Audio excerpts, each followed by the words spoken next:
बढ़ते आगे पश्चिम बंगाल की बात करेंगे। पश्चिम बंगाल में विधानसभा चुनाव से पहले एक तरफ सियासी वार पलटवार का दौर तेज हो चुका है तो दूसरी ओर कानूनी लड़ाई भी चरम पर पहुंच गई है। खास करके आईपैक के खिलाफ ईडी के एक्शन और दीदी के रिएक्शन के बाद यह मामला और उलझ गया है। इस मामले में एक ओर जहां ममता बनर्जी सड़क पर उतरकर अपनी सियासत को धार देने में लगी हैं, तो दूसरी ओर ईडी अदालतों का दरवाजा खटखटाती दिख रही है। और पहले ईडी ने कलकत्ता हाईकोर्ट का रुख किया, लेकिन वहां हंगामे और भीड़ भाड़ की वजह से सुनवाई टली तो ईडी सुप्रीम कोर्ट पहुंच गई और ईडी ने ममता बनर्जी और उनके कुछ पुलिस अफसरों के खिलाफ सुप्रीम कोर्ट में न्याय की गुहार लगाई है। कुछ पुलिस अफसरों के खिलाफ एफआईआर दर्ज करने की गुजारिश की है और ईडी ने मुख्यमंत्री ममता बनर्जी के खिलाफ सुप्रीम कोर्ट में याचिका दाखिल की। साथ में पश्चिम बंगाल के डीजीपी और पुलिस कमिश्नर को भी सुप्रीम कोर्ट में घसीट लिया है। ईडी ने सोमवार को CM Mamata Banerjee, DGP, police commissioner और अन्य के खिलाफ 2 अलग-अलग याचिकाएं दाखिल की हैं। याचिका में कहा गया है कि 2742 करोड़ रुपए के कोयला घोटाले में 8 जनवरी को तलाशी के दौरान ममता बनर्जी, डीजीपी राजीव कुमार और सीपी मनोज वर्मा ने बाधा डाली।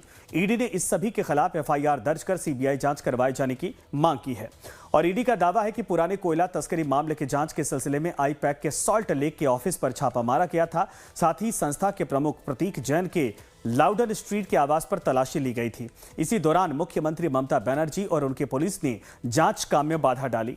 याचिका में कहा गया कि ईडी की तलाशी के दौरान सीएम ममता बनर्जी 100 से अधिक पुलिसकर्मियों के साथ दोपहर 12:05 पर वहां पहुंची और इसके बाद उन्होंने ईडी की ओर से जब्त लैपटॉप, मोबाइल फोन और दस्तावेज ले लिए और जबरन ट्रंक में रखकर साथ ले गई।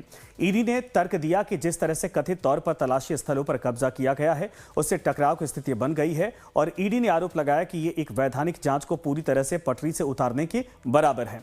ईडी की छापेमारी यानी ये छापेमारी 8 जनवरी को हुई थी और ये छापेमारी कथित कोयला घोटाले से जुड़े मनी लॉन्ड्रिंग के सिलसिले में थी, लेकिन ममता बनर्जी ने इसे टीएमसी के चुनावी रणनीतिक दस्तावेज हासिल करने की कोशिश बताया और खुद ईडी की छापेमारी के बीच में पहुंच गई। इस दौरान वो आईपैक प्रमुख प्रतीक जैन के घर पर करीब 20 मिनट तक रुकी और जब वो बाहर निकली तो हाथ में एक हरे रंग की फाइल उनके साथ मौजूद थी।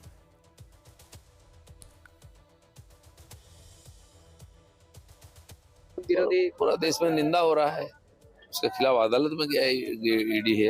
ममता बनर्जी इतना टेंशन में है, क्या करना नहीं करना समझ में नहीं आता है।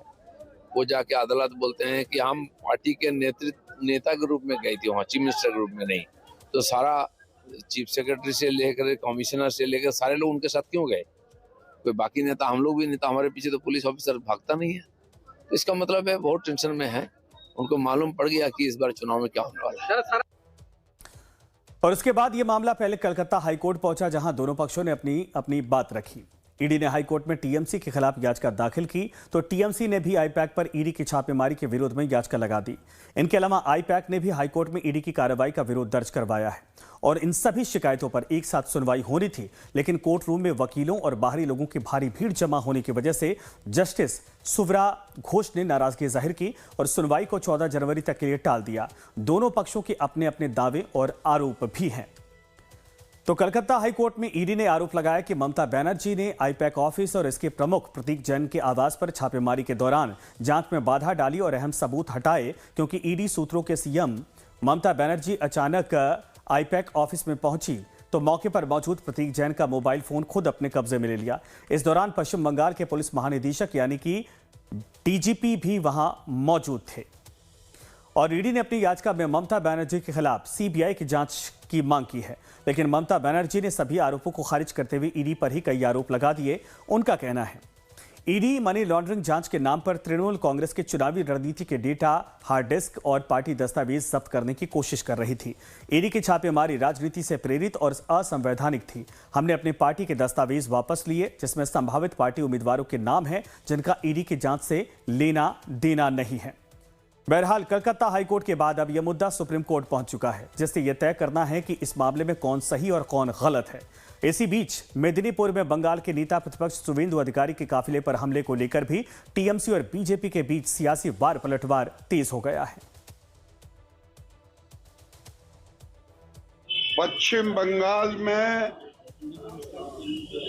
आतंकी सरकार और लोकतंत्र के बीच लड़ाई है भारतीय जनता पार्टी।